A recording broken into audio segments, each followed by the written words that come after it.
Okay, so this is part 2 of my October and November reading wrap-up. Then I read We Own the Sky by Sarah Crawford. Sarah Crawford is a fellow YouTuber on here. She started the Friday 5 and she has now written 2 books. I had totally spaced buying this when it came out, so I just bought this and read it all in one day. This is a young adult book and I don't really care for young adult anymore, but I really enjoyed this one. This is about a 16-year-old girl who really loves music, and she always sees these flickering people that are called muses. This book has a ton of great music in it, and it actually introduced me to a lot of music that I had never heard before. I noticed the whole time I was reading this I'd have to put it down and look up the song that she was talking about. I really love the covers on these books, and I can't wait to pick up the second book in the series. I gave this one 4 stars. Then I read Out Came the Sun by Mariel Hemingway. This is Ernest Hemingway's granddaughter. I've actually read another Mariel Hemingway, and I found that they were the exact same story. The other one I read, I think, was a young adult book, so there wasn't as much in it, but I just didn't really find it necessary to read both of these books. Also, since I am a huge Hemingway fan, I've already looked up everything about their family,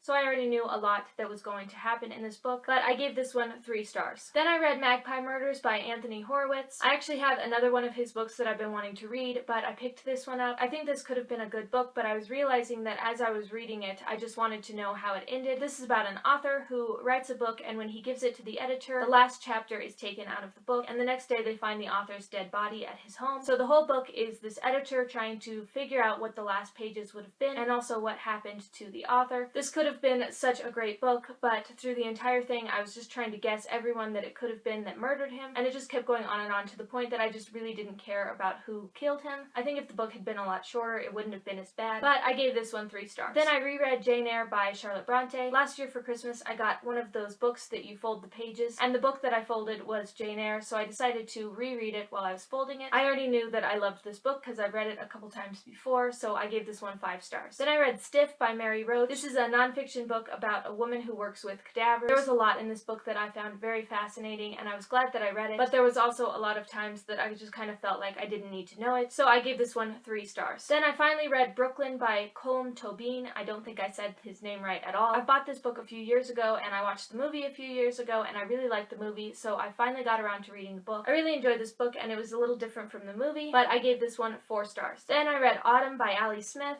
I've heard so many great things about this book, and it was one of my mom's favorites of the year. There were a lot of quotes in this book that I absolutely love, and if I had my own copy, I would have marked them as I read it, but I just noticed that there were a lot of bits in the book that I didn't care about, and I noticed that I was just kind of skimming through it. I may still try and read Winter. I'd like to see how the series goes on, but for me, I just really didn't care for it. I gave it 3 stars. Then I read Matilda by Roald Dahl. I have never read a Roald Dahl before, and I know a lot of people loved them when they were children. I absolutely loved the movie Matilda when I was younger, and it was short, and I just wanted to pick up something and read it in one evening, so I picked this one up, and I really loved this book, and I gave this one 3 stars. Then I reread Alice's Adventures in Wonderland and Through the Looking Glass. I have reread these multiple times. I like to reread them a few times a year, and I felt like it was about time I did it again, so of course I gave these 2 5 stars. Then I read Without a Trace. I don't think I can pronounce her last name, so I'm not even going to try it. I'm going to just put it up on the screen right now. I think I really would have loved this book if I hadn't read one that was very similar to this a few weeks earlier. This is about a woman who goes home to find her boyfriend has totally moved out and taken every evidence that he was ever around. It was a little unbelievable, so I didn't really care for it that much. I gave it 3 stars. Then I read The Bookshop on the Corner by Jenny Colgan. I've had this on my shelf for a long time and have been wanting to read it. I finally picked it up on audio and listened to it. I was really enjoying it. I found out that it was a romance, and I'm not really into romance, but I liked most of the book until about the last 5 chapters, and then that's when the romance started, and I really didn't care for that part. This is about a girl who loses her job in a library, and she moves to Scotland and decides to open up a bookshop in a van. This book really made me want to move to Scotland. I thought it was a really cute book. I gave this one 3 stars. If you've read any of these books, please let me know down below what you thought of them, and I will see you guys next time. Thanks for watching. Bye!